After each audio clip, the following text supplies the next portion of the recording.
Podcast, and what a joy it is to be back with you all, everyone who's watching us today, and an absolute pleasure to be joined by two of my best buddies on the internet, and two of the best people to talk about issues in the church. That is Louie Verrecchio and Mario Derksen. Louie Verrecchio, aka Catholic.com, Mario Derksen of Novus Ordo Watch.com. Highly recommend you guys go over and check out both of those websites if you don't already know them. I'm sure you probably do.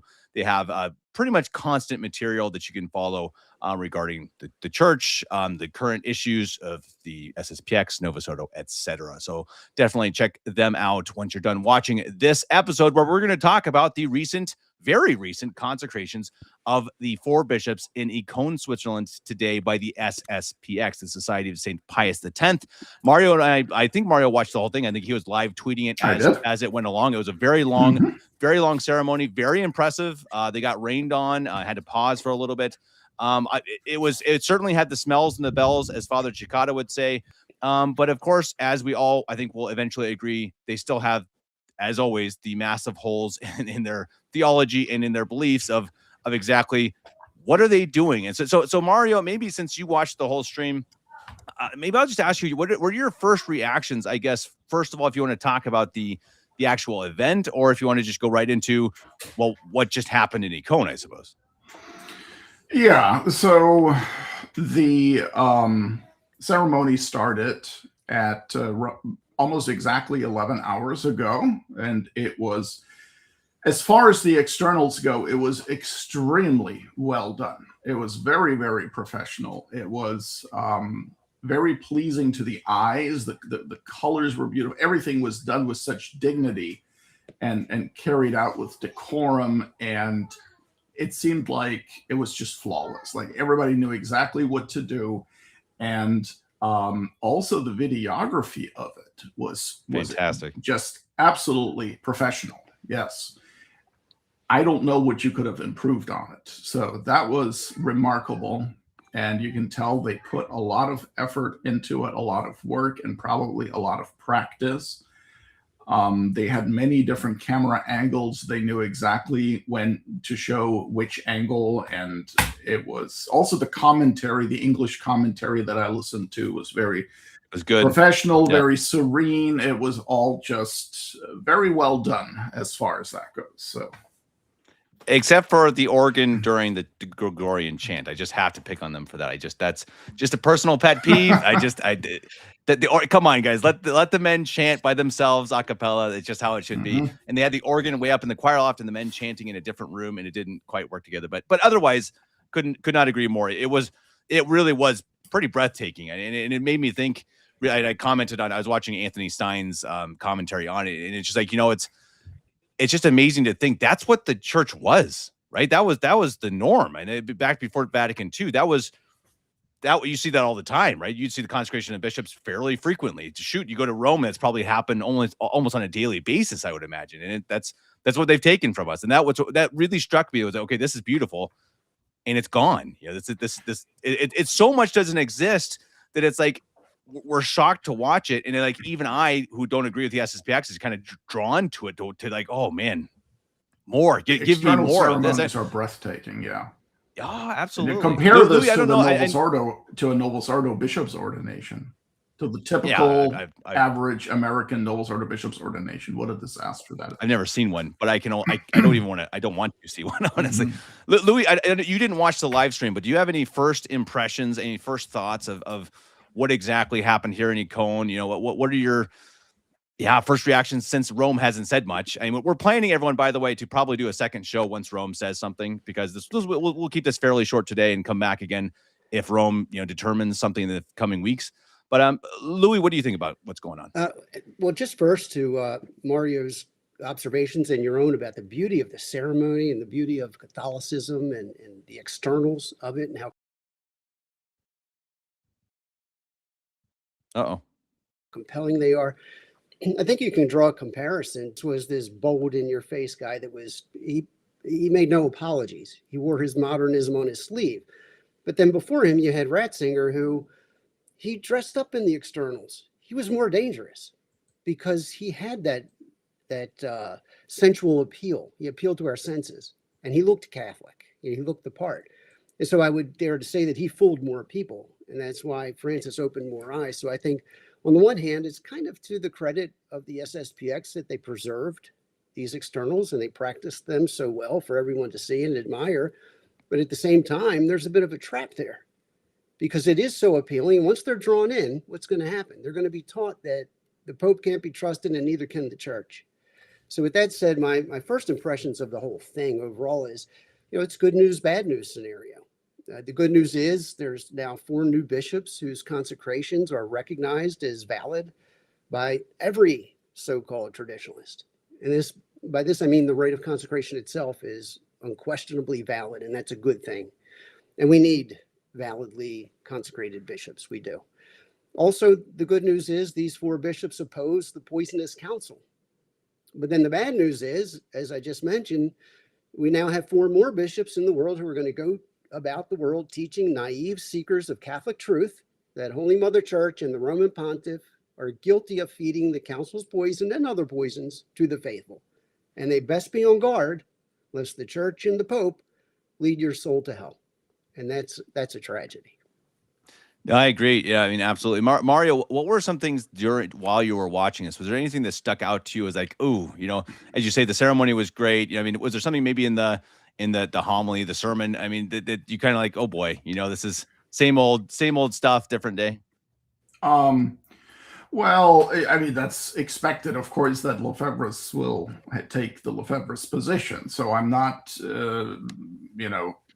that's to be expected. So, but I have to say, at least from my subjective impression, when I heard Father Davide Pagliarani, the Superior General, when I heard him deliver the sermon, I was just a little disappointed. I just expected more. I didn't think it was all that good of a sermon. But then again, that was just live while I was tweeting and doing other things. I don't want to speak too quickly, but just my subjective impression at the time was that was a bit lackluster.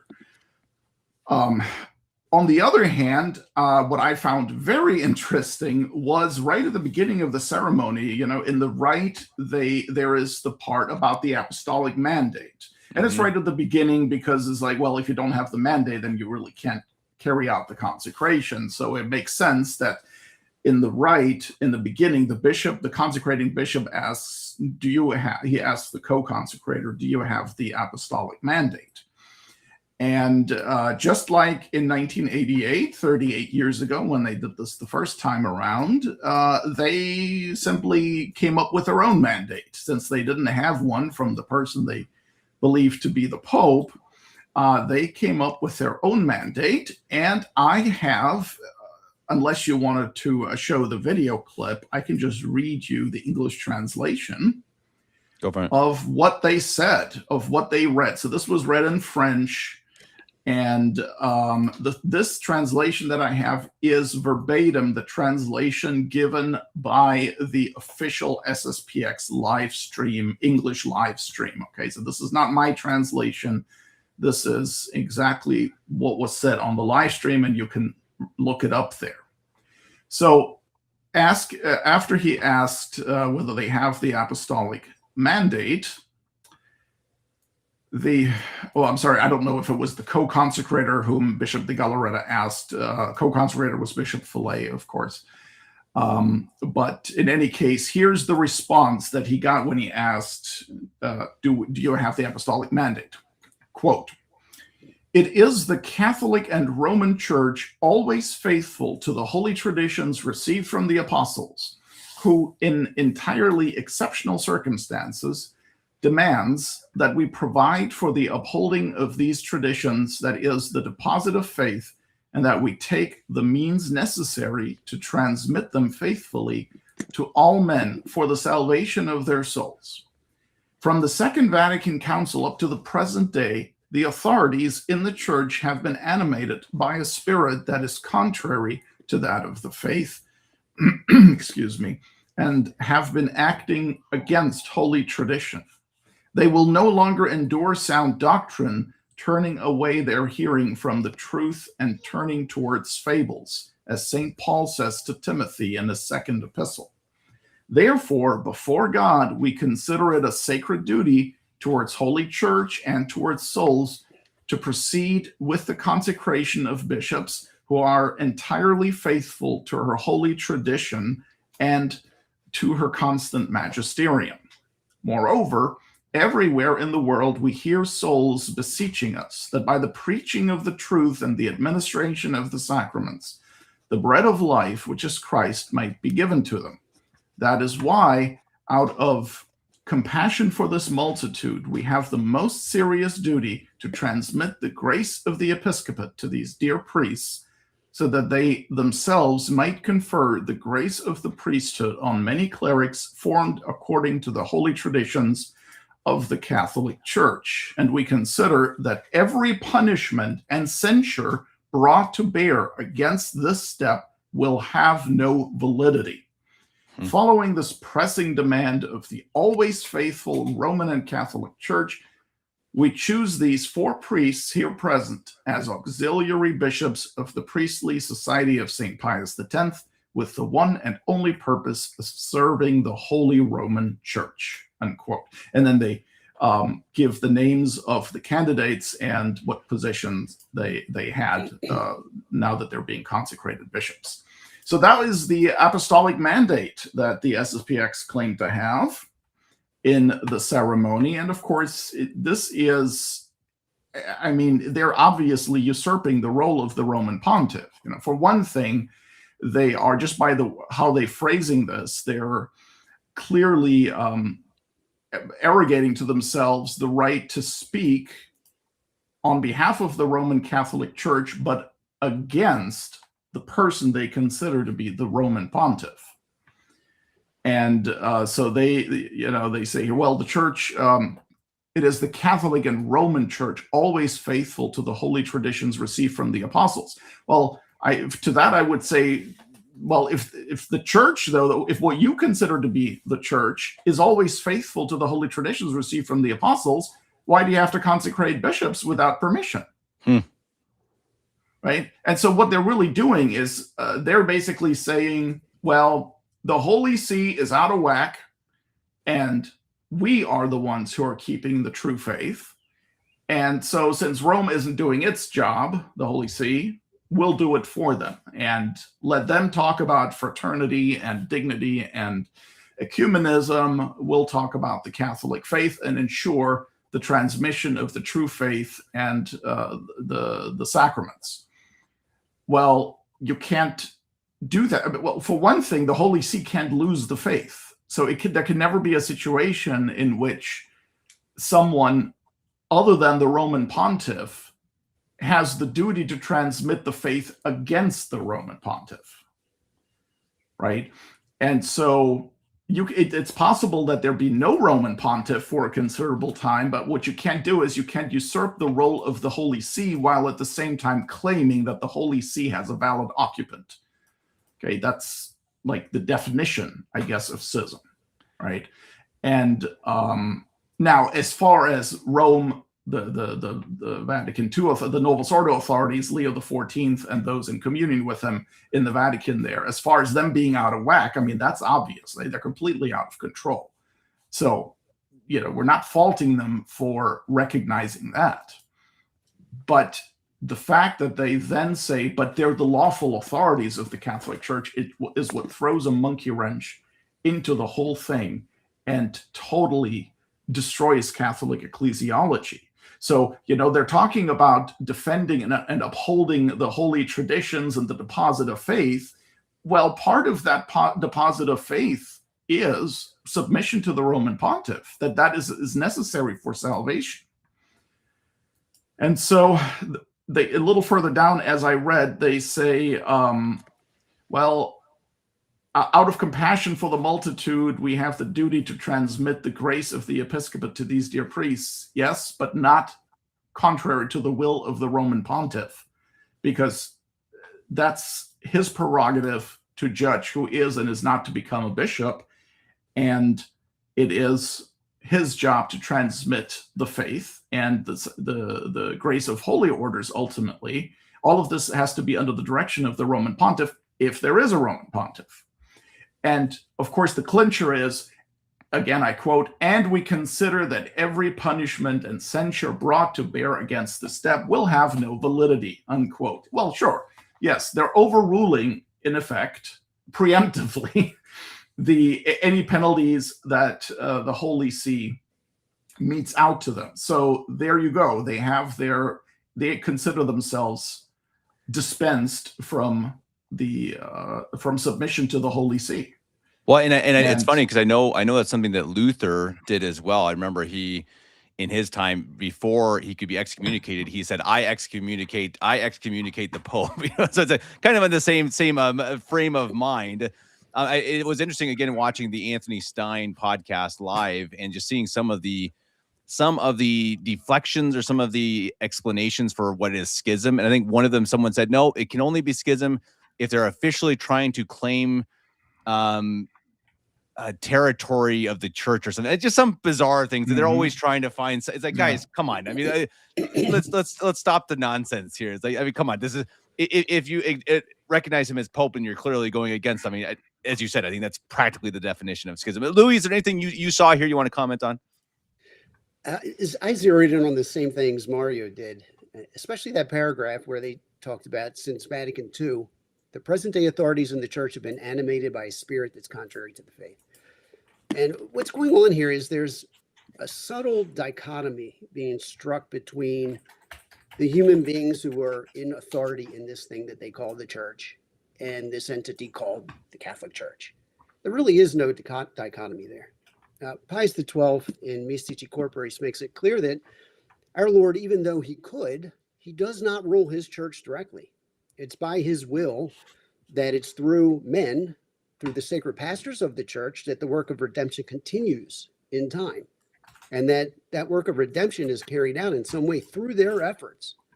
And primarily that is through, of course, the Roman Pontiff and the bishops who act in union with him. But to read the SSPX spin on things, not just in this apostolic mandate reading that they did today, but just in their general everyday life, they create this dichotomy between this beautiful thing called Holy Mother Church and the men who are its official authorities. There really is no separation between the two. And this phrase, animated by a spirit that's contrary to the faith, jumped out at me because there's a quote from the Roman Catechism, the Catechism of the Council of Trent, that I've quoted very often. It says that, paraphrasing, because the church is led by the Spirit of Christ, the Holy Ghost, it cannot err in faith and morals. And any church that arrogates the name of church to itself and is led by the spirit of the devil will necessarily teach corrupt faith and morals. Essentially, what they're saying is this entity in Rome today that we call the church is animated by the spirit of the devil. And they no longer endorse sound doctrine. In essence, what they're saying is the church, the thing that we call the Catholic Church, does not endorse sound doctrine. It's a total disconnect from the ecclesiology of the church. Yeah, what a blasphemy. Yeah. Total blasphemy. They're speaking that way about our Holy Mother, the church. Be careful. She doesn't endorse sound doctrine anymore. Yes. Well, I think that's such a great point to remember that again, and you have to really think about that while you're watching that stream. And people who are there, it's a wonderfully beautiful thing. I mean, the mass is incredible. It's just super. It's so well done, etc. But then the whole time I'm sitting there thinking, like, no, you can't say these things. That's not how it works. I mean, again, they want to have their cake and eat it too, and it's just like it's so absurd that I know people are saying, oh, Kevin's just being mean to the SSPX, but I mean, this is basic, like real basic Catholicism, as you both just said. I mean, you can't say these things about Holy Mother of the Church because it cannot be the church if the church can do that. Here's a question from Julia Rose. I think this is a really interesting question because you've heard this word a lot. He says they consider themselves dispensed because they think they are in an emergency. What emergency? It's only in an emergency if there is a state of sedevacantist. Mario, I've wanted to ask you this. I don't know if you know the answer to this, but I've always kind of assumed the state of emergency was more like that was more applying to, say, Archbishop Took back in the day in Vietnam, where it was like a state of emergency of like war. Like he couldn't leave Vietnam, etc. Is this actually a spiritual state of emergency where this is allowed in canon law? Or I always kind of assumed it was like secular emergency. Well, I mean, as far as I know, and I'm by no means an expert on canon law, it's just that in Novus Ordo canon law, it says something about punishments being mitigated or not being incurred at all if the person who committed the ostensible crime acted out of necessity. And I'd have to see and look and see what Novus Ordo canon law commentary says about that. Like, what is considered a state of necessity? I mean, I shouldn't even say state of necessity, but what is a situation in which one could be acting out of necessity? I guarantee you that they don't mean, well, in case the Roman pontiff essentially defects from the faith and then there is no one left to uphold the Catholic religion except for a priestly fraternity that's not in communion, or that's whatever their status might be these days. I mean, I guess as of today, it's once again out of communion completely. And so, of course, they have this sort of partial communion stuff going on, the Vatican II Church. So you can never quite know to what extent somebody is in communion. But yeah, so I think it's simply talking about a situation in which somebody is acting out of necessity. But I don't know, I have not seen how Novus Ordo canon lawyers understand this specifically, like with some concrete examples. Well, because I'm sorry to interrupt you, but the SSPX, they don't follow the 83 Code of Canon Law, right? Who do knows? they? They criticize it. Certainly. Yeah, okay, so they criticize it. Okay, yeah. But I think their canonical argumentation is always on the basis of the 1983 code. Well, honestly, they probably, in my opinion, and I don't know for sure, but I'm going to guess that they probably agree with the 1983 code and use it where they agree with it, where they find it to be acceptable, and they don't agree with those parts that they don't find acceptable. So it's always this sort of approach of elements, right? Where you have a little bit here, a little bit there, but it's rarely ever yes or no. It's always, well, maybe, or up to this point, or it depends. On the state of necessity question, and I don't have the concrete examples to give you, but I've heard of them before. And of course, viewers could research it, or we could, and maybe provide some examples in the next episode when we get together again. The way I've heard historical examples of a state of necessity presented is in situations where a particular diocese needs a bishop. The circumstances on the ground are such that it's not possible to get papal permission or the mandate to consecrate a new bishop for a given area that desperately needs one, that the consecrating bishop in that case can presume that it's going to be the Holy Father's will to provide a bishop for that's city. What I understood. Yeah. Yeah. And that's how state of necessity would override the lack of a papal mandate, because it cannot be obtained for some particular because you can't have a state of necessity in the church.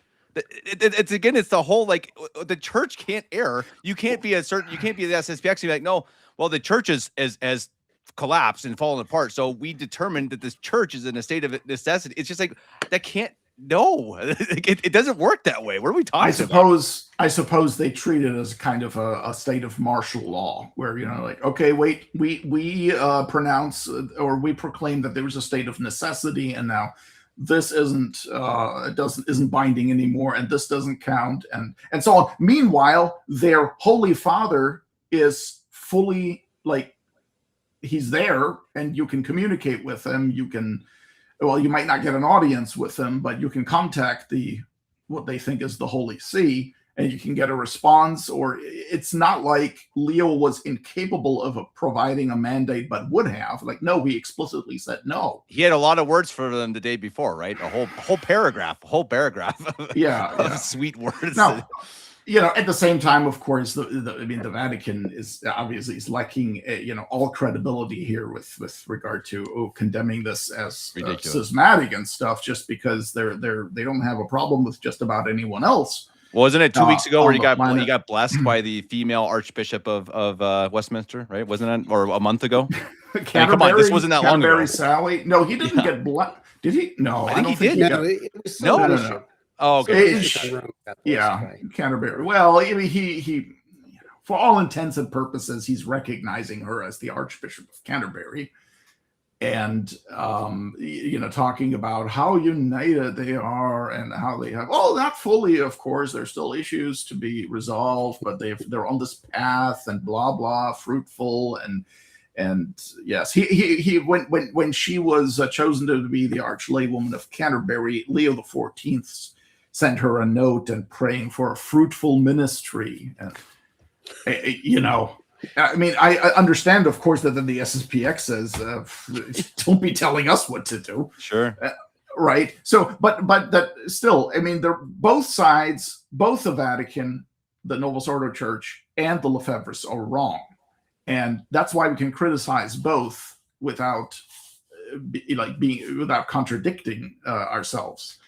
Sometimes people say, you're just contradicting yourself. Here you're, slamming the Vatican, and here you're going against the Lefebvres. Well, they're both wrong. That's why I can do that. The Lefebvres are wrong in their ecclesiology, and the Vatican is wrong in its ecclesiology, and especially is hypocritical to be so severe when really, what does the Vatican really care if they don't have a problem with all these? Francis allowed the Archbishop of Canterbury to use a Roman cathedral in Rome for a Eucharistic service, what they would call a mass. And this was before Canterbury Sally. This was Justin Welby. Okay, now he does not have valid orders, and even the Novus Ordo Church requires you to believe that. And so it's clearly, forget about the heresy for a moment, even just from a perspective of sacramental validity. The Anglicans they cannot celebrate Mass. It's impossible because they don't have valid priests. And there's Francis telling him, yeah, sure, use one of our cathedrals here, or one of our basilicas, excuse me. And then they're all getting worked up over the Lefebvres consecrating 4 bishops so they can confirm and ordain and consecrate holy oils. I mean, it's insane. Yeah. What happened to the diversity of religions that God wants, and how it's such an enrichment to have all these religions? Well, you can't be maintaining that and then at the same time say, but not Lefebvrism. Yeah, I think absolutely. The SSPX is a unique danger in the eyes of the conciliar church, because it's not like the three of us who look at this entity in possession of the Vatican properties at the moment and say, that's not the church. It can't be the Catholic Church for all these reasons. You have the SSPX on the other hand saying, oh yeah, that's the church, but you can't follow it. You got to follow us. So it's a unique kind of challenge that hits home a little bit harder for them, apparently. But go back to the state of necessity issue. I've been saying for quite some time that all appearances are, and I think you'd have to be naive to deny this, that SSPX leadership is motivated primarily by preserving the franchise, building their footprint, holding on to whatever properties and assets they might have and growing their enterprise. And so there is a state of necessity, insofar as it's a state of necessity for the SSPX and its continuation, because the 2 bishops that they have today are getting older. Even a young man can die without notice, and they better consecrate new bishops before either one of these 2 men die, because we have a consecrator and a co-consecrator in-house. Let's use them while we can, because it's necessary if we're going to continue on into the next several decades. So that was the state of necessity. It has nothing really to do with the state of necessity in this thing that they call the church. Well, why do you think they waited? I guess maybe they didn't intend to, but they waited until Francis died, because I think he seemingly was more friendly with him than Leo. I mean, was that just kind of observation? He just kind of died, and yeah, I don't know. I kind of wondered that, Kevin, because you would think they might have gotten further with Bergoglio, because yeah. Yeah, I think there's a good chance he might have just given them a mandate. Yeah, I think so. Or maybe he would have said, you know what, look, I'll give the mandate, just don't make a big deal about it. Don't make a big ceremony, do it quietly let your people know you got bishops, and I'm okay with it, and just, you know, that I could have imagined, but maybe they just didn't want to get a mandate from Bergoglio, of all people, who is obviously the most obvious of the anti-popes, you know, the most obvious apostate. I mean, he was just it was just apostasy on 2 feet, you know. But that actually also would make sense with Louie's idea of the franchise, because I mean, they are kind of, as you say, they're kind of part of it, but outside of it. And if you actually get the mandate, it's almost, I wonder if it's almost a bad thing for the franchise, I mean, for you know, how people view them. If you actually get a mandate from Bergoglio, that's not probably a good thing in there, because they don't care what the Pope says. I mean, like, factually, right? Objectively, they don't care. They just acted without it. So actually, if he had given it to them, it probably would have hurt how they look to the world. I mean, that's again, this sounds all awful harsh, but I mean, Kevin, that reminds me of the scenario where Zionism needs anti-Semitism. It needs that to justify its own existence. Horseshoe theory, right? Yeah. Yeah, and I think what you're saying applies. It makes good sense.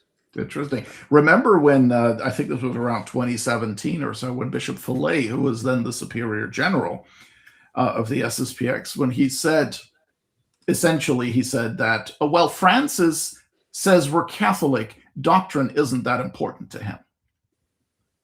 He said both of those things. I can get the exact quote. These were not his verbatim words, but pretty close.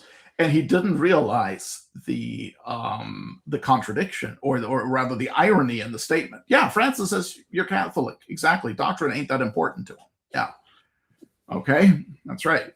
So anyway, I just thought of that, and oh my goodness. Well, the whole situation is it becomes absolutely ridiculous again, and I think that again, people, you've seen it a lot on social media lately, where you have the trad inc, whatever you want to call them, some of these guys that are just going out and pretty consistently attacking Sedevacantism, and it's kind of strange and kind of out of nowhere, and it's like, you know, I wonder if they're actually seeing that, you know, this is coming up, and I think people are going to be looking at both of these situations of the SSPX and the Novus Ordo because of these consecrations. I think people are going to be kind of thinking about it. I think there's going to be a lot of thought, like, wait a second, you know, this is kind of strange, isn't it? Isn't it kind of strange to go and consecrate 4 bishops and the Pope says no and they say I don't care?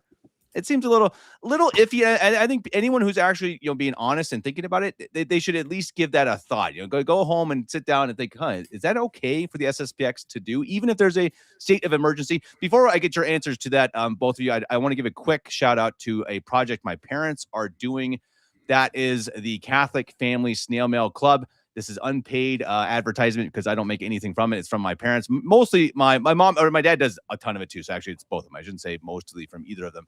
You can go and check that out. You can sign up at cfsmc.wildapricot.org. Pretty much it is actual in your hand paper with good Catholic material. So you have recipes, you have stories of the saints, you have holy cards, and it's delivered to you one time per month, usually around the first of the month. And it's $10 a month, and it's fantastic original material that is not political. It's not nasty. It's just pure, good, honest Catholicism, which is delivered to you in the mail. So really cool stuff. I highly, highly recommend it. Anyone who can, go sign up again, cfsmc.wildapricot.org. Okay, thank you for that, gentlemen. And I guess, so again, we want to give this another 30 minutes or so, because a lot of this is speculation, because we have not heard from Rome. So hopefully we'll do part 2 of this series, I suppose, once that happens, if it happens. And I guess that'll be my question. Is it going to happen? Louie, maybe I'll ask you first. I mean, as we see today, pretty much it was a nothing burger, right? They did it and nothing came from Rome. So what do you think of that? And what do you think will happen next? Well, I don't think the authorities in the conciliar church in Rome today are in a situation of urgency. There's no reason why they have to respond quickly. I mean, it was very clear. It's not like this thing came out of nowhere. There was a big buildup over a number of months. It was very clear that they're going to do it. They're not getting a mandate, and everybody knows that means automatic excommunication. You don't need a letter to make that clear. Now, I think one will eventually come, I suppose, if for no reason than the supposed benefit of those who might choose to follow the SSPX or attached to it in some way today. But I'm not surprised by the lack of a response. And I don't think it's, critical that one comes out quickly, just because automatic excommunication is what you incur when you go path. It's automatic, especially in such a premeditated fashion. So, it's really a shame for podcasters, though. It was really disappointing. So I really wish they had thought about us when, just come on, write 2 lines, give us something. Mario, what do you think? What's going to happen? Well, yeah, I mean, I think you've got to give them at least 24 hours. In 1988, when this happened the first time, the consecrations were on June 30th, and the decree of excommunication was published July 1st. So it was the next day. It wasn't the same day. And so I think we, excuse me, especially considering that the ceremony began at 9 a.m. Vatican time, and the Vatican publishes its daily news bulletin at noon. They first had to wait to make sure it actually does happen, and now I'm sure they're signing the documents and stuff. So I am quite certain that we'll see a decree of excommunication tomorrow. Just a decree of excommunication that just says this happened, that this is what the law says, therefore this has taken place. This excommunication has been incurred. I don't think it's going to be any more than that. There might still be, and I'm sure there will be, further repercussions and consequences, more documents, maybe another motu proprio by Leo XIV that will be coming in the next days or weeks. But the decree of excommunication, I expect to come tomorrow.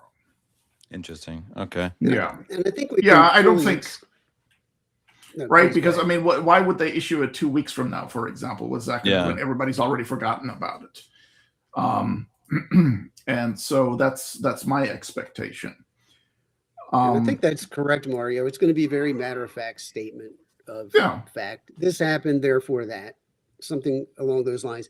What it's not going to be is something that looks like a proclamation of judgment.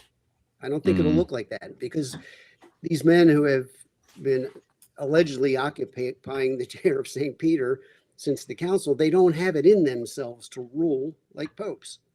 And a good example of that was the final appeal, that letter sent by Leo to Father Pagliarani trying to, preempt the consecrations. It's something that commentator Damian Thompson, I don't know if you know the name, but he's the former editor of Catholic Herald. He went to Twitter and he said that this was a heartfelt and emotional appeal from the Vicar of Christ, end quote. And the way I read it was, this appeal was kind of evidence of something that John Lane has pointed out quite a lot, and that is the fact that these supposed popes, they don't actually rule. They don't have it in themselves to rule like popes. So what you saw in this letter was Leo talking about his paternal heart. And then he says, I plead with you and I ask you with all my heart, please turn back.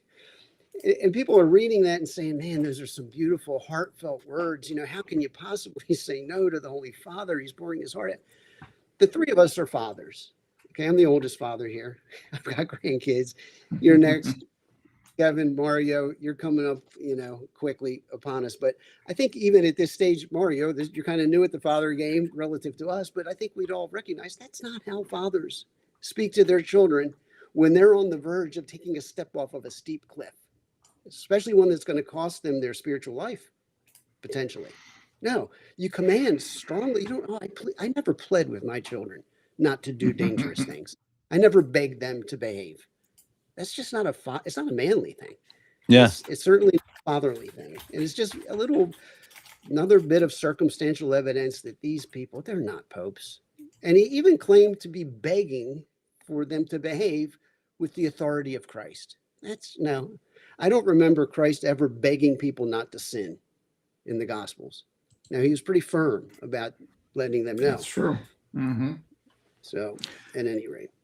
Yes, I would like to point out that the SSPX, and by the way, I do think that at least once it is clear that the excommunications will or have been pronounced and that it's full on collision course, I think we're going to see some polemics from the SSPX.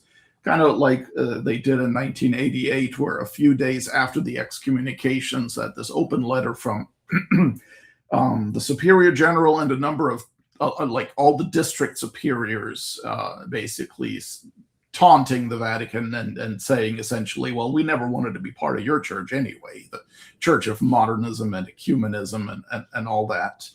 I think we're going to see some of that if the Vatican plays hardball, which I expect they will. And now what the Lefebvres could do, and they probably will, something along the lines of using the very same erroneous theological principles that Francis taught in the exhortation Amoris Laetitia, for example, right? The infernal exhortation on marriage and the family, essentially the one that says you can be in adultery and still receive communion under certain circumstances, okay? Which of course is garbage. But in this, so what Francis did. Oop. I hope he comes back soon. There he is. Oh my goodness, was I gone? What? Yeah, you're gone for Just 2 seconds. No. Just okay. So what Francis did, can I just continue there? Or yeah, I think it's fine. Yeah. Okay. What Francis did in that exhortation is introduce the idea of sin being basically just an incomplete participation in goodness and virtue. And it's like, well, everybody has, there's a little bit of good in every sin, that kind of thing, right? And it's just a matter of emphasizing the good elements and helping and you know, this sort of approach. And well, if the SSPX wanted to taunt the Vatican, they could simply take paragraph 303 of that exhortation and apply the theology in it to their Episcopal Consecrations. And if they were to do that, here is how it would read. Quote, yet conscience can do more than recognize that Episcopal consecration without papal mandate does not correspond objectively to the overall demands of church law. It can also recognize with sincerity and honesty what for now is the most generous response which can be given to Pope Leo XIV, and come to see with a certain moral security that it is what God himself is asking amid the concrete complexity of one's limits, while not yet fully the objective ideal, unquote. Okay, bam, like checkmate, Vatican. Yeah, right? that's brilliant, Because Mario. I love that.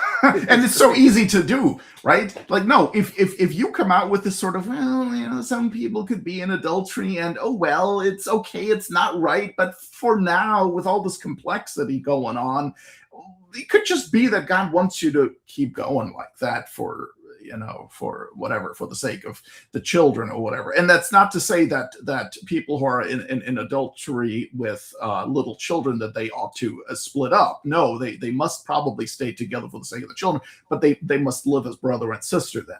So the Bergoglio was trying to revolutionize the Catholic moral theology there with this idea. But of course, if it's good enough, if it works for holy matrimony and adultery for that moral subject, well, then it works for any moral subject. Okay. And that's why, well, it might as well work for Episcopal consecration. Of course, if you can invoke this and say, well, in my case, God wants me to continue in this sin. Well, then I'm sorry, Vatican, but then they of course can make the same argument with regard to Episcopal consecration. Well, and it kind of shows you kind of silliness, which is not even an intrinsically evil act. It's subjectivism, and it is again. It just shows you how kind of the whole thing is almost ridiculous when you start to see again. You know, that Rome being just absolutely absurd, because again they admit everyone's fine. Luther is one of us, quote unquote, according to Francis, but now all of a sudden the SSPX are the baddies. Yeah, but then the SSPX saying, "Hey, this is our Pope. The church is in such a mess that we have to take control. We run our own religion." It's such a mess. And I think again, people come at Sedevacantist all the time because there are issues in the position, in the reality of Sedevacantism, because we don't have a Pope and haven't for 60 years. But we don't have any of that garbage going on. I mean, we don't have any holes in our theology, and I think that's what people, again, I hope people who watch this from the SSPX go back and sit down calmly. Maybe we rally you up probably watching the show. You're probably not happy with us, but just sit down and really consider it. Can they just say no to someone they think is the Pope? Go read some of the papal documents before Vatican II. You can't do it. Sorry, guys. No good. Yeah, the whole ecclesiological framework that the SSPX is proposing here is a train wreck.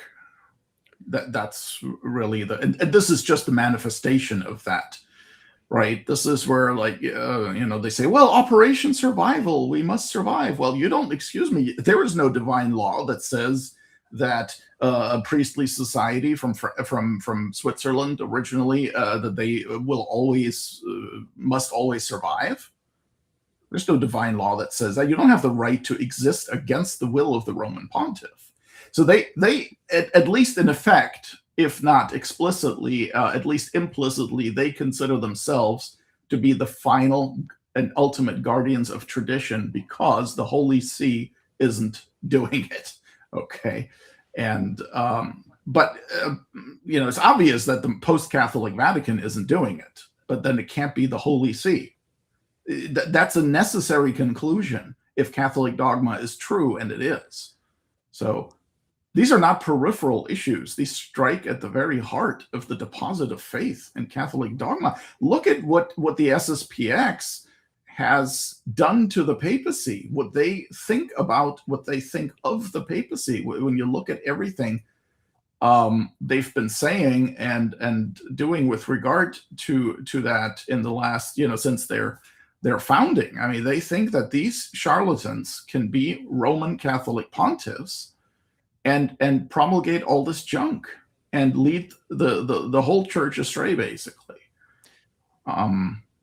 It's impossible and it's a blasphemy. Yeah, and again, just to go in that they're meeting constantly with James Martin, who's pro homosexual. All these things are just there. Yeah, it is. It's a travesty and it's a joke. It's just absolutely ridiculous. Everyone who's watching the show, please share, subscribe, comment, all of that stuff. If you're not watching it live, comments especially help.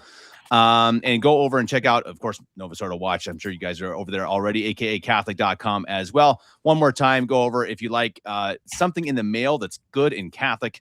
Go over to cfsmc.wildapricot.org for the Snail Mail Club, where you'll get monthly pamphlets and holy cards, etc., from my parents.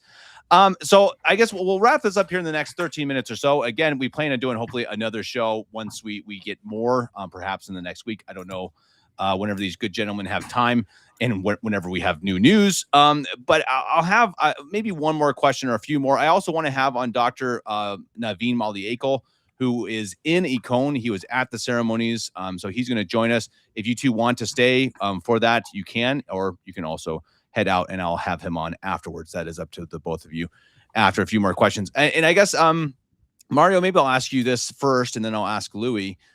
What's the worst case scenario for the SSPX from Rome? So, like, is there anything that Rome can do that will actually make the SSPX go, oh boy, because right now it's just, again, it's kind of like 1988. It's like, okay, yeah, fine. Oh, we're excommunicated. You mean that'll rattle their conscience? Sure, rattle their conscience, make people leave. Any change.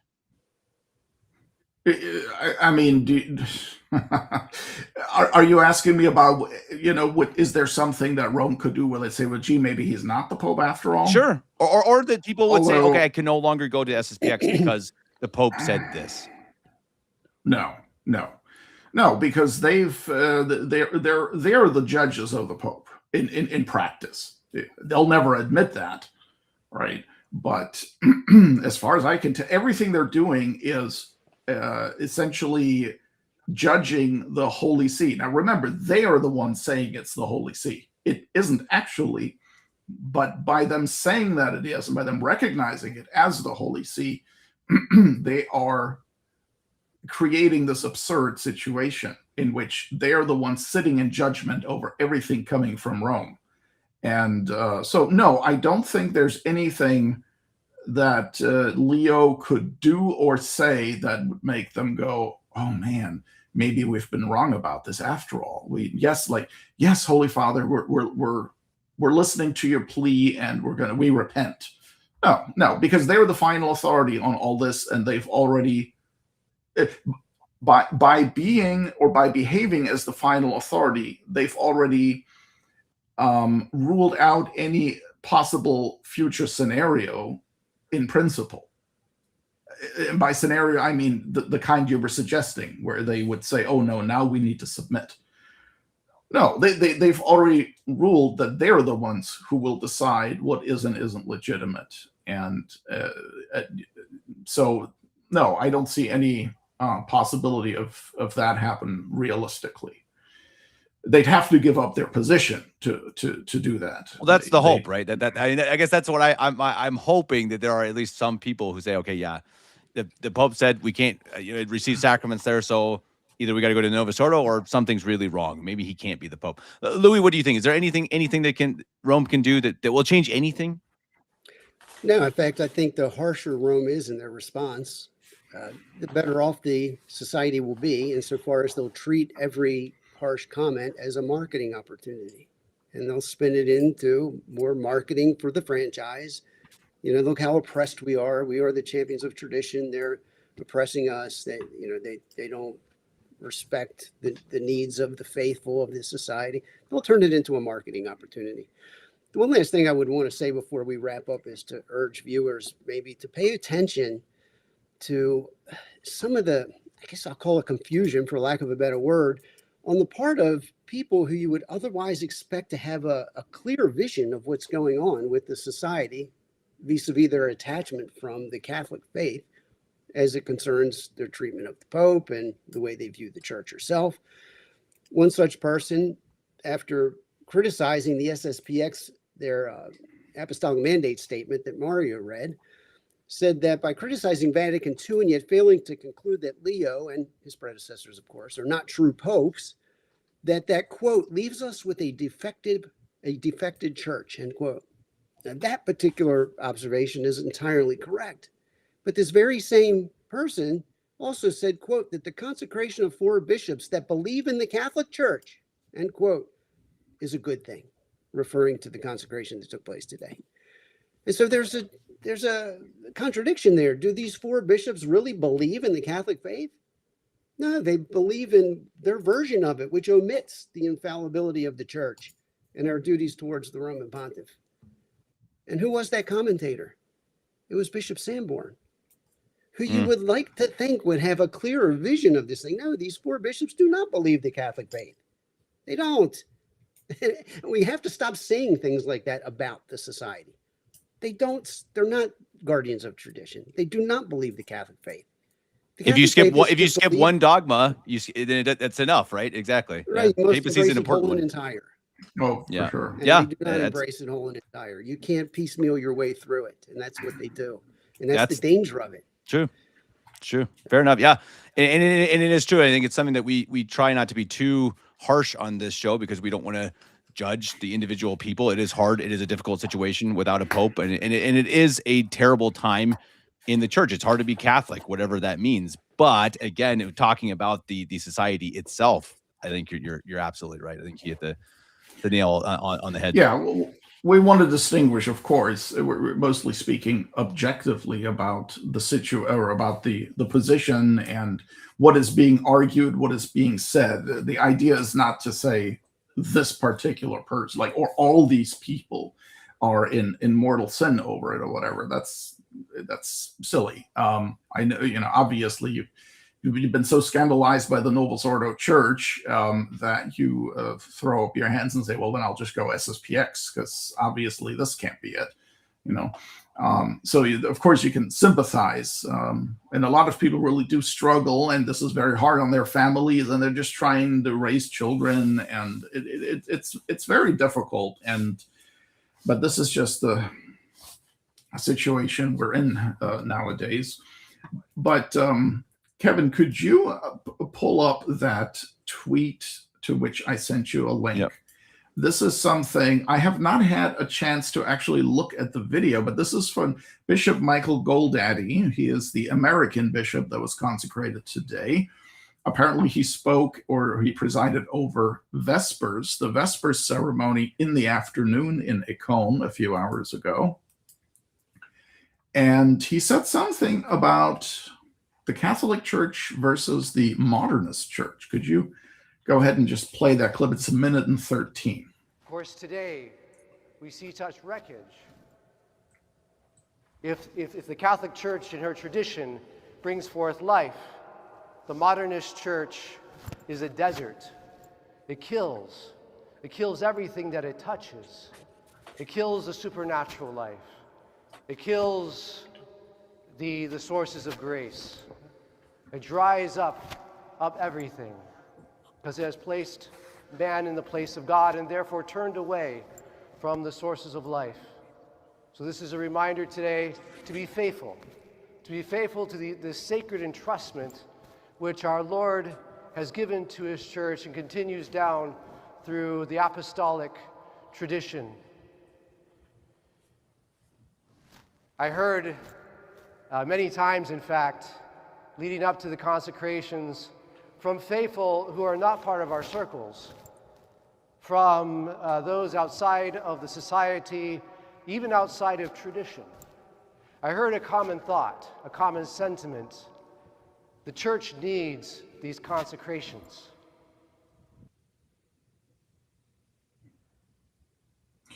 All right. Well, you know, if he were a Sedevacantist, and I would have heard him speak like that, it would have made sense. But he's not a Sedevacantist, so why is he speaking of a modernist church? What church is that? Is that the church that they had just attempted to get a papal mandate from? Obviously. I mean, does this make any sense? No. If Leo is the Pope, then there is no modernist church. Then there's only the Catholic Church and all is well, so to speak. Doesn't mean there couldn't be problems, but there can't be a defection from the faith in the Holy See. So this is, I don't know. I have never, I do not know anything about Bishop Goldaddy at all. I don't know anything he may have written or taught. I just know he's part of the SSPX and so much so that they consecrated him a bishop. So he must be a Lefebvrist extraordinaire, and I think that just proved it. But it's crazy. You can't be doing that. You can't say there are two churches and then at the same time try to get the mandate from the other church. I mean, it's just. So this is just common sense. Absolutely. Yeah. You look at that video, and I echo your sentiments, Mario, that we feel for the people. You see all those people sitting there after all the hours they spent at the consecration, and they're being fed these lines, and it's very obvious to them and everybody that's familiar with the society that this modernist church is the church of the council, the one that Leo and Bergoglio and Ratzinger have presided over. And it's clear that's what they're talking about. So there's a lot of victims there, these faithful who want to live their Catholic faith, and they're looking at the society with trust, and the trust that the society's leadership doesn't deserve. Mm-hmm. And now we can't read hearts, we can't, that's true, but we're not called to check our ability to reason at the door. Yeah. And we're not called to be irrational. And I would venture to say that the leadership of the society, these are men who are steeped in preconciliar theology. They know more about the preconciliar theology than the three of us put together. I would venture to say they've been exposed to more of it. For sure. To say that they don't know what the infallibility of the church entails, and they don't know what our obligation is towards the Holy Roman Pontiff? No. I beg your pardon. Yeah. They choose not to. Well, and much of it is even it's just a matter of common sense, too. Right. It's not a matter of reason. Certainly. It's not to say, well, you can only, I mean, is it the Catholic Church or is it not? Or are they also now embracing a sort of Vatican II kind of, well, there's, a little bit of the true church in every religion kind of thing? Or well, I think that they are, Mario. You made that brilliant observation about Amoris Laetitia. I think that's fantastic. It's a perfect way to frame things. And however, the theology that led to Amoris Laetitia, you also see glimpses of it in this idea that God wills the diversity of religions. But ultimately goes back to the mindset of the Second Vatican Council as made known in its document on religious liberty, which claims that men have a right to practice whatever religion they choose based on their human dignity. Every right that we actually have from God is consonant with his will. So can God will that we follow a false religion? He allows us to. We abuse our free will to do that. Many men do, sometimes, with sincerity because they're mistaken. But God does not give us the right to follow a false religion. But if he does, then he certainly can will that the society consecrate bishops against the wishes of his vicar. Why not? So once again, if you connect enough of the dots, you always go back to that poisonous counsel, ultimately. Oh, yeah. And that being the case, excuse me, I got to shout out the series I did with Louie. It's on this channel. I think it's nine or 10 videos. There is a playlist of it covering Vatican II and the documents of the Second Vatican Council.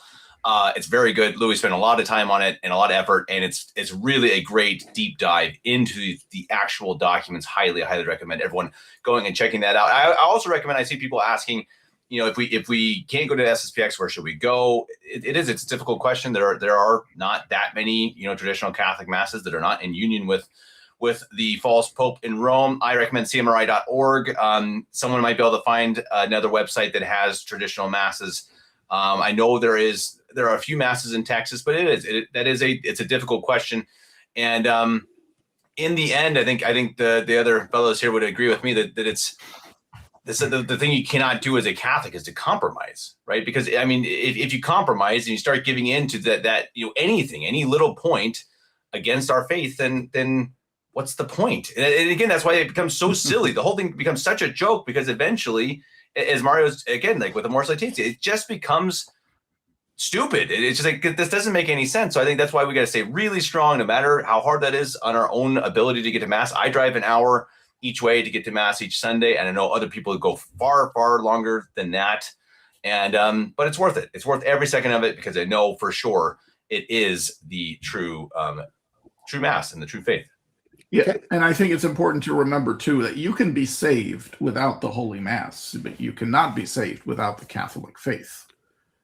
Right now, in extreme circumstances, I'm talking about, like, it is possible to be saved without receiving the sacraments, even in the sacrament of baptism. You can have baptism of desire, but baptism is very easy to confer since you don't need a priest for it. You just need another person who's willing to baptize, and of course you need to be properly disposed. But even if for some reason this were not possible in your case, maybe because there is absolutely no water and you only have a few minutes left before you die, you can still be saved through baptism of desire, right? Through perfect charity with faith and hope, of course, right? And perfect contrition.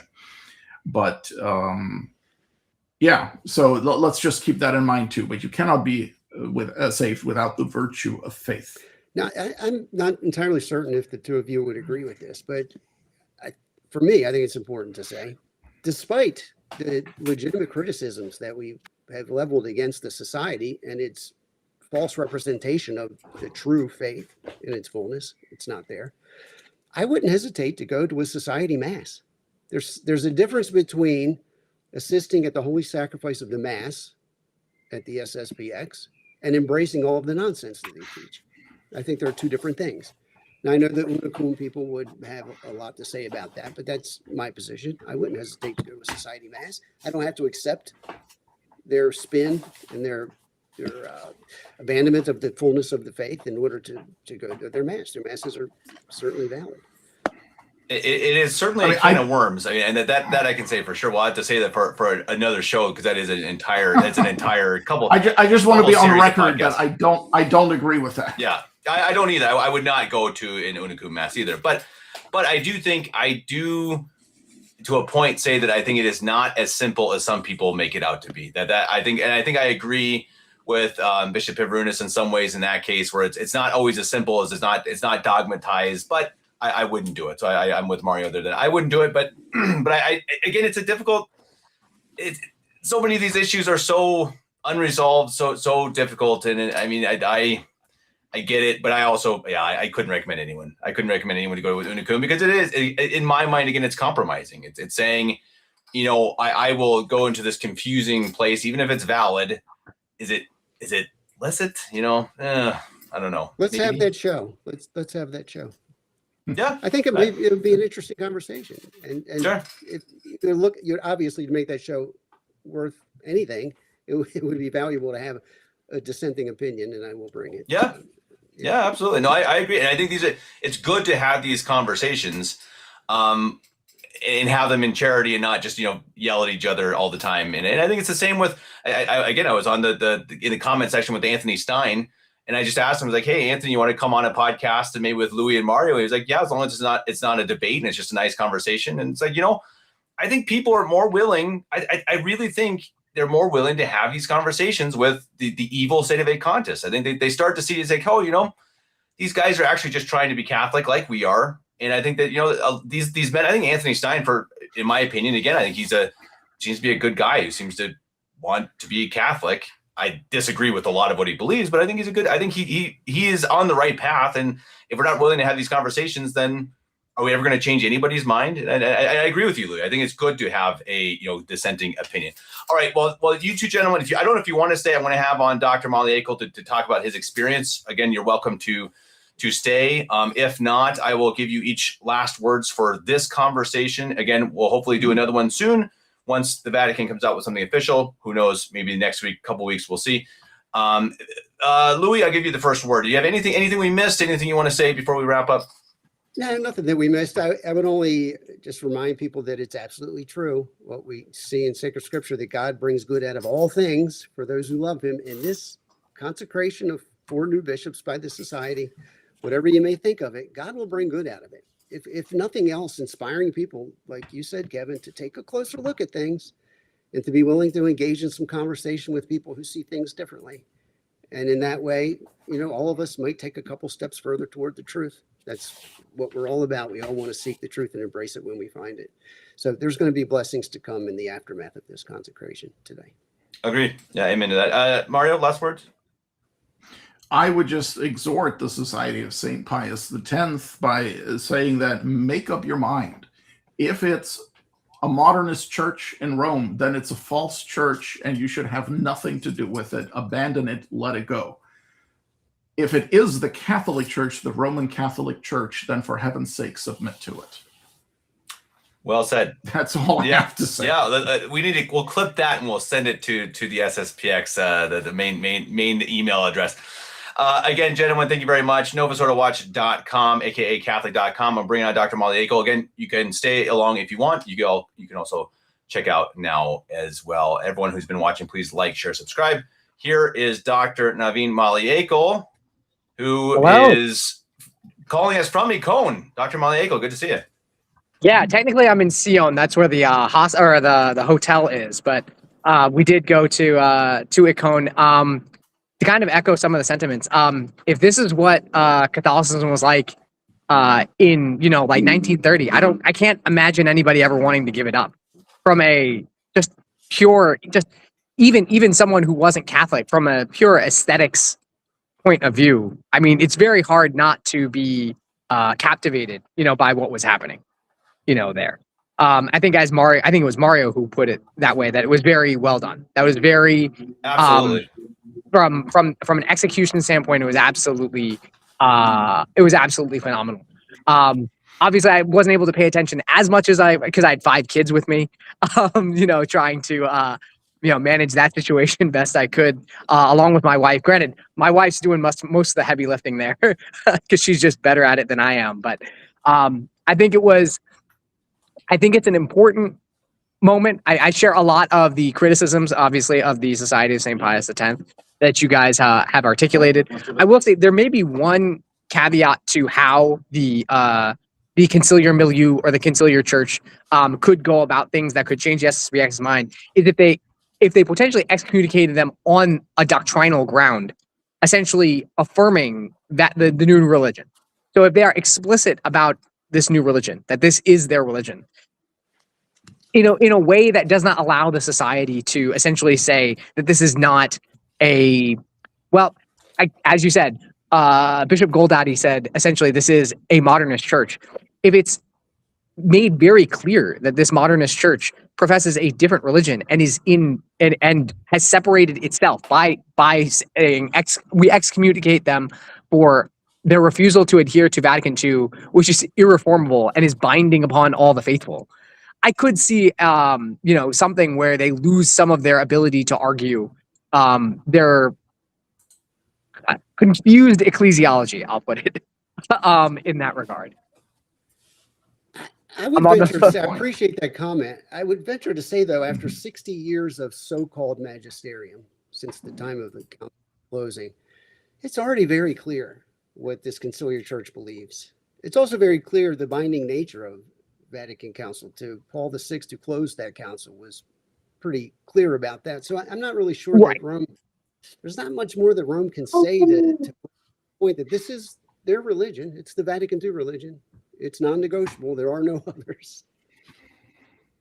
I would say, I guess my thought would be is if they, because you're right, because Paul VI in 1966, right? It was like January 12th, stated that this is part of the, even though it did not make any solemn pronouncements, it is part of the Supreme Ordinary Magisterium of the Church. And the Supreme Ordinary Magisterium of the Church can't promulgate things that are contrary to faith and morals. I agree with that 100%.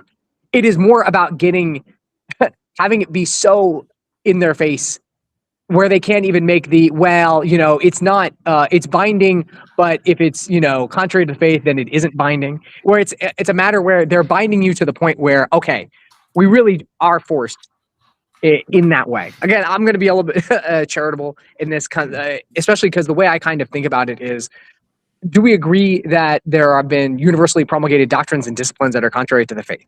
Right? I would say we agree with the SSPX on that. I think both of us would say yes. The answer is yes. Would we say that there exists a new religion? I would say the answer is yes.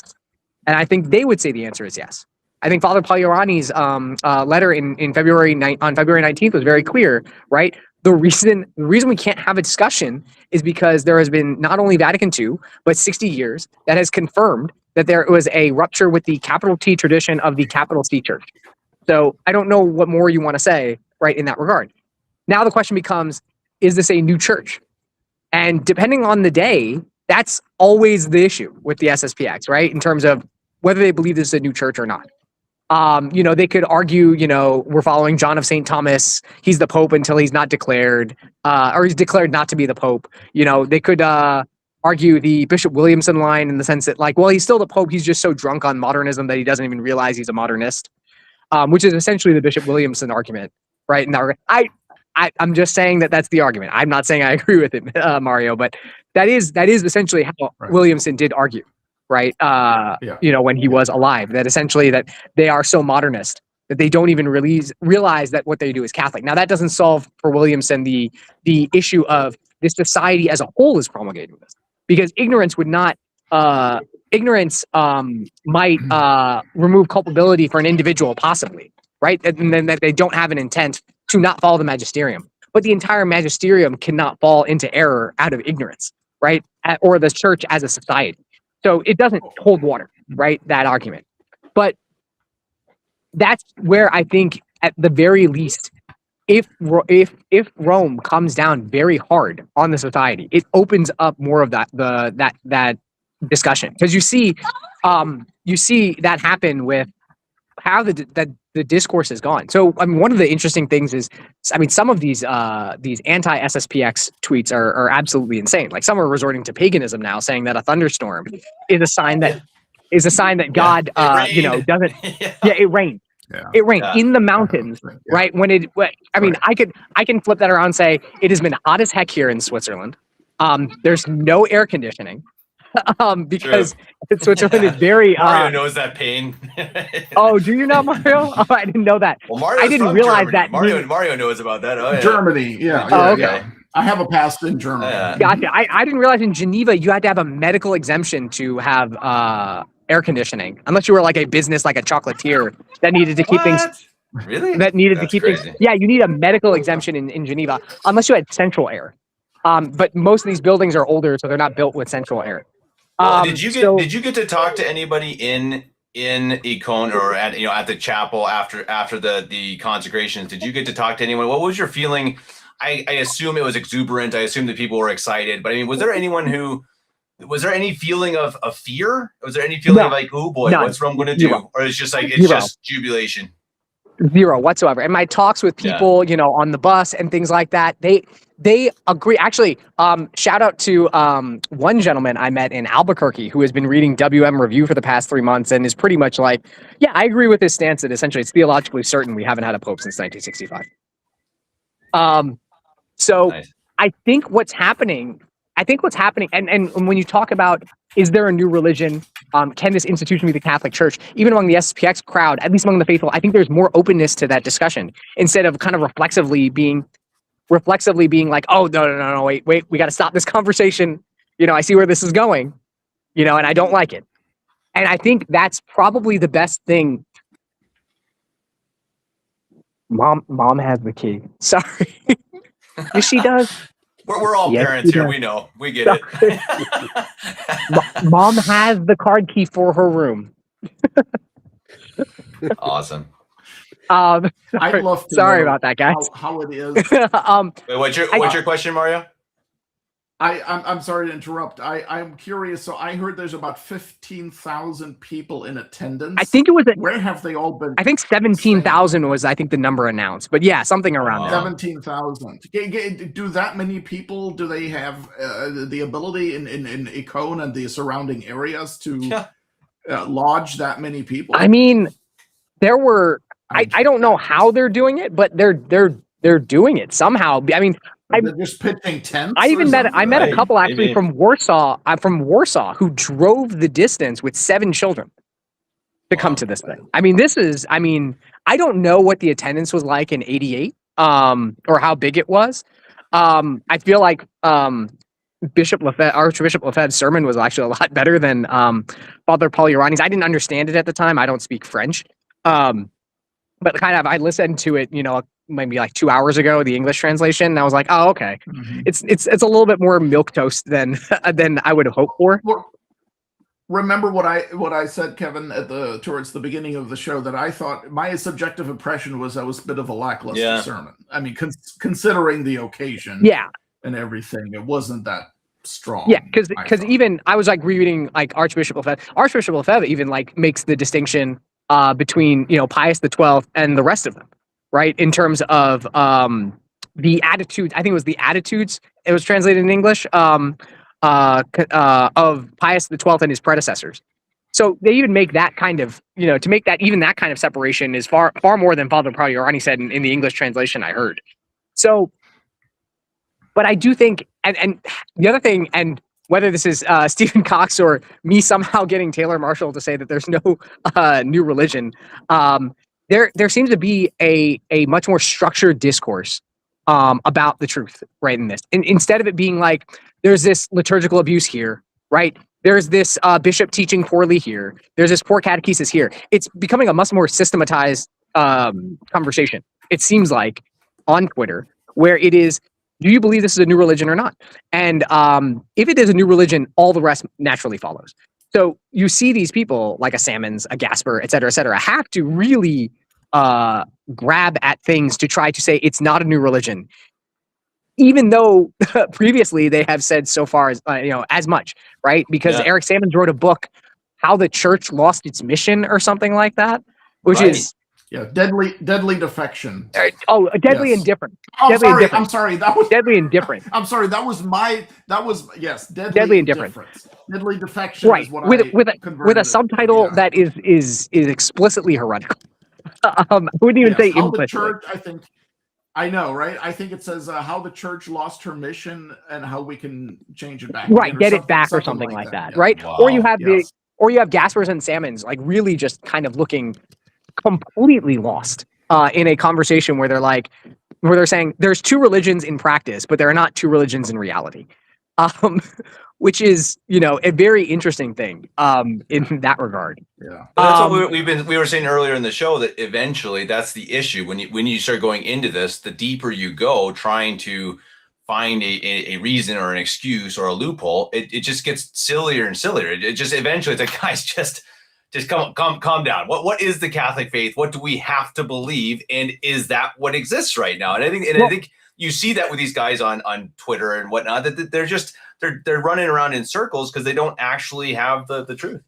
Well, one of the benefits, I think, of a systematizing of the point, right? That this is, now I would consider myself a quote unquote like 65 Sede, right? Because new religion, universally promulgated at Vatican II. I'm open to 58, right? Obviously, but I would probably consider myself a 65 because you have this visible promulgation of a new religion in the form of the documents of Vatican II that was universally promulgated by a man named Montini, right? In that regard. So you can say that as the founding of the new religion in that regard.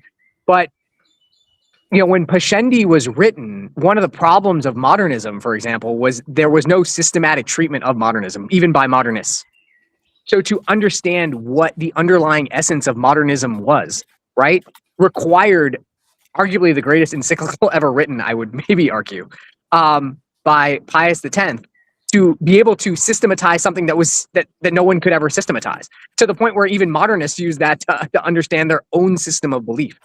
And I feel like as the conversation kind of becomes more systematized and understanding where the fault lines are, is this a new religion? Is this not a new religion? Right? Is this the Catholic Church? Is it not the Catholic Church?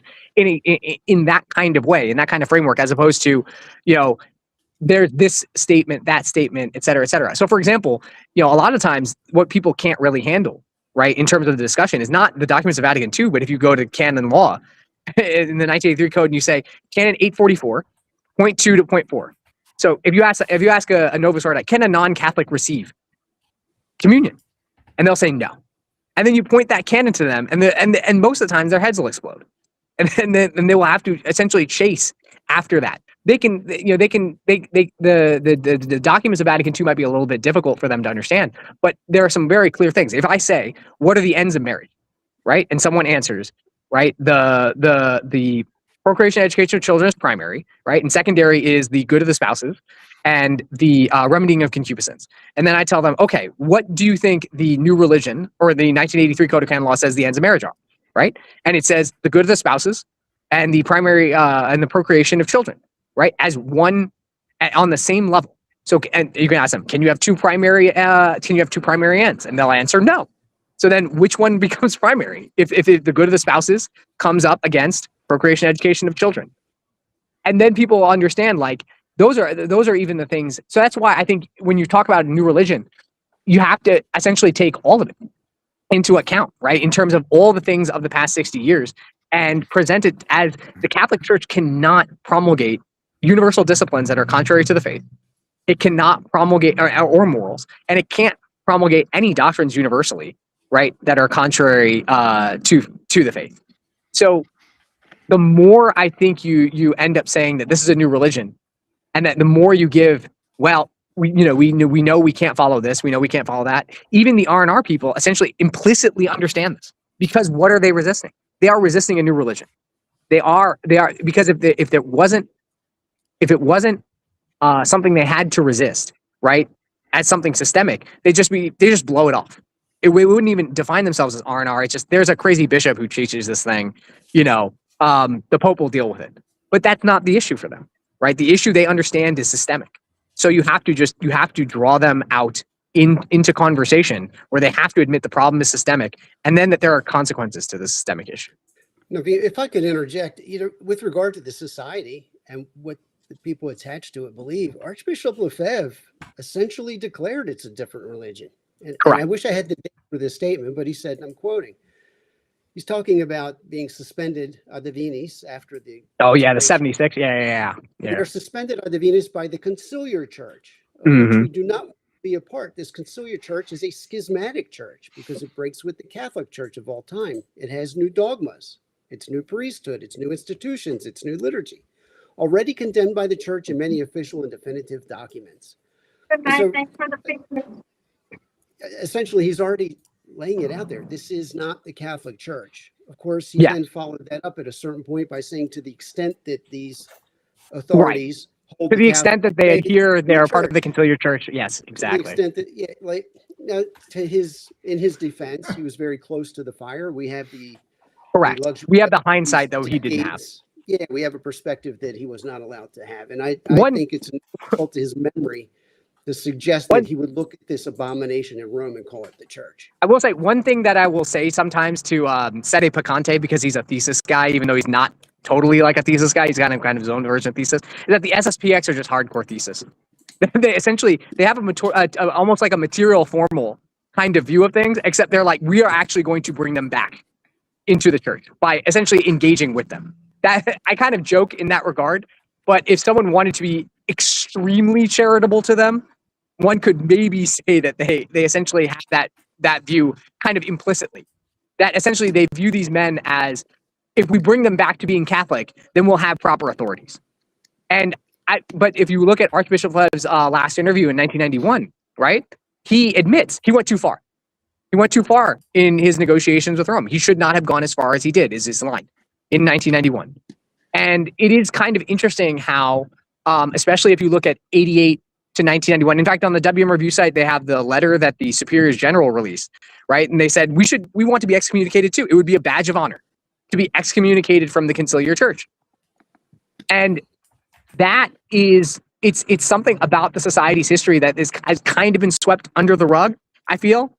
Especially, the 70s, 1974 to 1978 and 88 to 91, that you hope, I think people will probably come to understand more. And kudos again to the WM Review for publishing all these things, because I didn't know about these particular statements from the Superiors General 1 year after the council. I think there's one from 1 year after council, another one from 6 months after the council, or not the council, sorry, the consecrations, that have been really helpful in understanding Archbishop Lefebvre's thought on the matter.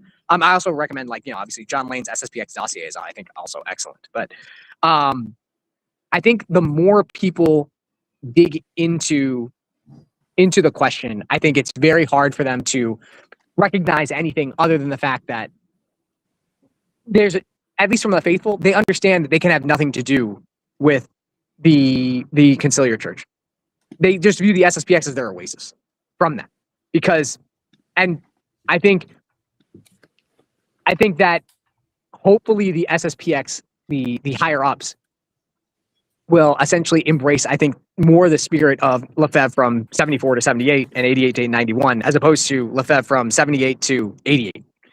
I would say they really need to just embrace the Catholic faith. I mean, this "what would Archbishop Lefebvre do" thing is just so worn out. You have to. I'm just trying to meet. I'm just trying to meet them on their ground, that's. I understand what you're saying, right? Yeah, the thing is that they view what they do as Catholic. So it's a little bit hard to kind of say to them, yeah, you need to be Catholic, when they view themselves as Catholic, right? That's a hard argument to make in that regard. So if you're going to be ecumenical about it, I know you aren't. I know you aren't. Your days of ecumenism ended with oh gosh, I forgot the name of the book you wrote in defending Vatican II. I forgot. Vatican II. Harvest. Yeah. Mario, you had a question? Yeah. I was going to say, so the statement you just made, Doctor, regarding the, they just they know they can't have anything to do with, what did you say, the new church? Right. In terms of, that right. And that is that encapsulates the essence of schism. Right. So if they recognize it, this is exactly, they always say we're not schismatics. Well, actually, that's exactly what schism is. The sort of we want nothing to do with that. I guess what I would say is a separation. What I would say is, I guess, to be kind to them, is they recognize that there is a new religion and that it cannot be followed. Right. Right. They recognize but that in terms of, and they recognize that they can't be, that they're better off essentially with the SSPX than in an institution.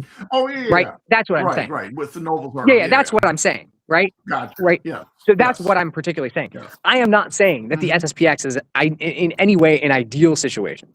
Right. What I am saying is that you're just saying that, yes, that's from their perspective. Correct. They're realizing, okay, I can't follow this. This is the closest thing to what I know as the Catholic because faith. to be honest, I would say that the proper understanding of recognition of sedevacante is, I think, that kind of line of logic, right? Because this is a new religion. New religion cannot be promulgated by the Catholic Church, right? The hierarchy of this institution in question, right? Therefore, at minimum, has a doubtful claim to being the hierarchy of the Catholic Church, right? The other way you can say it is, well, a man who is promulgating a false religion is at least doubtful in their claim to being the proximate rule of faith for the faithful. Because how can the proximate rule of faith simultaneously promulgate a false religion, right? So where they are on, if I was to essentially say, okay, who am I more, again, I know Louie will not agree with this. Who am I more aligned with, right, in this regard, right? Am I more aligned with someone who agrees that there's a new religion, who agrees that there's a new church, does not necessarily recognize sedevacante? Like all I really would want from the Society of St. Pius X, really, I would settle for, there's an objective doubt that these men could be authorities in the Catholic Church and we can have nothing to do with them. But you know what, though? I would accept that. I think I might align more with the FSSP in a way. I mean, I don't align with any of them, but I'm just saying, like, I actually understand their position better because they actually just say, hey, he's the Pope, so we do what the Pope says, except for to the very end of what we can and are allowed to do. And I think that's like, I mean, I disagree with the Novus Ordo, but it makes more sense than just saying, hey, there's a Pope and we don't care. Like we really don't care. Go ahead, excommunicate. It's good for you guys. It's not Catholic. It's not. I would say that the mentality. FSSP, to be honest, I would say the FSSP are full of it if they say that we obey the Pope, because if the Pope told them you're running a Novus Ordo Mises alongside your 62 indult, or we're taking your 62 indult away, they're not going to obey. I don't think they would obey. I think true. I think their obedience is completely hollow. Like So it is. Kevin, to your point, though, I think you're making a valid point to an extent. So I don't know if all of you are familiar with the guy that runs a blog called Where Peter Is. Mike Lewis is. Oh yeah. Michael He's Lewis, right? Yeah, Michael Lewis. Yeah. So he's off the farm in a lot of ways, but he's on the money with respect to his respect for the person of the Pope and following him as the rule of faith. He's got the wrong candidate there. We don't have a Pope, but his attitude toward the man that he calls the Pope is very Catholic. So there is kind of an irony there. Like I said, neither position is ideal, but I would say that given the essence of the crisis is a crisis of the new religion, I am much more favorable to those who recognize at least parts of the essence of the crisis, whereas a Michael Lewis will say there's no crisis. Right, he will. And that's someone you can't talk to. You can't talk to someone who thinks there's no crisis. Okay, but at the same time, what he has going for him, as we just said, is that at least he recognizes if there is a Pope, and then that's the religion of the Pope. So it can't be a new religion. I mean, it kind of works. So I can. It's a better ignorance. If we're going to sympathize, I guess I can. It's a better ignorance in my mind. It's a better ignorance to think that he is the Pope. Maybe you're poorly catechized. I don't know, but I mean, to think he's the Pope when we do what the Pope says, rather than to say I just don't care what the Pope says. New term. Well, except I think a lot of these people, among the educated ones at least that I've come across, essentially will say that the Pope can change the religion. Like they essentially create a version of the Pope where essentially. So I've heard people say essentially, they got it wrong on religious liberty, and they essentially corrected that thing. They corrected it with Dignitatis Humanae, and then they'll point to Ratzinger essentially saying, I can't remember it, that religious liberty is like the supreme or highest right. I can't remember exactly the line that Ratzinger said concerning that, but you'll have people who will essentially say that yes, you believe the Pope no matter what. And if he changes things like that, then it's fine. Like communion for non-Catholics. So it's like, well, it's a matter of discipline. The Pope can just change it. And even though it is contrary to divine law to give communion to non-Catholics. So I can't really, I guess maybe it's the version of these new religion kind of defenders that I've noticed, especially among the kind of these younger kind of converts who someone will consider Groypers or something like that, who will ride or die with Leo on almost anything and justify almost any doctrinal deviation. When I see these people and what they're willing to say, that like they're willing to essentially say the faith can be mangled. I don't know if I can support those types of Don't people. get me wrong. I'm not defending. I'm not defending. Yeah. That was not my point. They're definitely in the wrong. Well, gentlemen, I think we do kind of have to wrap this up. I actually do have to head to bed. I got to get up early. It was going to be an hour-long podcast, but it always ends up being good with you guys. It's always a pleasure, and we could do this forever. I think we really could. I mean, I think Mario and I we've gone a couple hours. Yeah, before. for those who don't know, Kevin is on Central Europe. Exactly. Well, so is Dr. Maleko. So I guess. Yeah, we have to actually get on the bus at 5 a.m. to go back to the airport. So. Ooh. Oh yeah. So you got to go to bed too. Well, Dr. Maleko, thank you for jumping on. We appreciate it. Again, Louie, Mario, thank you both very much for being here. We'll do this again, hopefully soon. Who knows, in the coming weeks, whenever the Vatican comes out with something.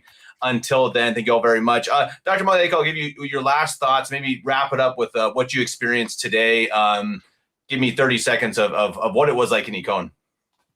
I think what we experienced is an important moment, and in terms of what we saw, what actually happened in terms of the actual ceremonies, what we have lost, right? In terms of, at the end of the day, these are Catholic bishops. I would say. I know Louie wouldn't say that, but I would in this regard. No. All right, in terms of they don't have the Catholic faith. wouldn't either. Right, if you're saying they don't have the Catholic faith, then they would not be Catholic bishops. Yeah. So that's what I would say. I would still say that they are Catholic. I would say they're in error, but they're Catholic. And it is a good, I would say it's a good thing that there are more Catholic bishops. Now the question becomes, can we pray and hopefully God intercede and they accept the grace such that they take it to where it needs to go, right? Because at the end of the day, they are the largest traditional group, quote unquote, traditional, right? In this regard, they are the face to the rest of the world, right? Whether you like it or not, they are the face of what is called traditional Catholicism. So the more that they do well in terms of understanding the crisis and articulating the correct stands on it, then the better. And that's what we have to do for them now is, keep them in check, obviously, right? We don't sacrifice any principles, but we should, obviously pray for them because it is important that they come to the right conclusions. I think we'd be all better off. I don't think there's any doubt about this. We'd be all better off, and it'd be very powerful if they did so. If they said, at the very least, we cannot say that for sure that this man is the Pope, right? Even that would be, I think, a powerful statement and would do us a world of good. And so we pray for that. If I could just add something real quick, that is essentially the position of the Society of St. Pius V, if I understand it correctly. And at least it was initially in 1983. If you read Bishop Kelly's, well, he would have been then Father Kelly. The principles on the matter, right? An enemy hath done this, and that yes, we essentially there is an objective doubt, and when you have if you have a doubtful moral authority, you can't treat them as a moral authority until the doubt is resolved. So effectively, right? They can't. You have to operate as if they are not the Pope. You can't say that they are the Pope until that doubt is resolved. So I would say that stance alone would force people to have to actually think about the question, wrestle with the question even more so than we do, right? And full disclosure, I attend the CSPV and SSPV primarily. Mm-hmm. So I would say that if the SSPX, we just need, I hope that Rome comes down on them as hard as possible. And the faithful. Did we lose the doctor? Oh, it looks like we lost the doctor. I guess it was his bedtime. All right. Well, we were going to wrap it up anyway, so the doctor will have to explain his final thoughts on a different show. Again, Mario, Louie, Dr. Maleko, thank you all very much for being here. We'll do this again sometime. Everyone, thank you in the comments. Please like, share, subscribe, all that jazz. Go check out novusorderwatch.com and akacatholic.com. God bless you all. And yes, please pray for those in the SSPX that they find the truth. And say a prayer for the three of us while you're at it. God bless you all. Take care.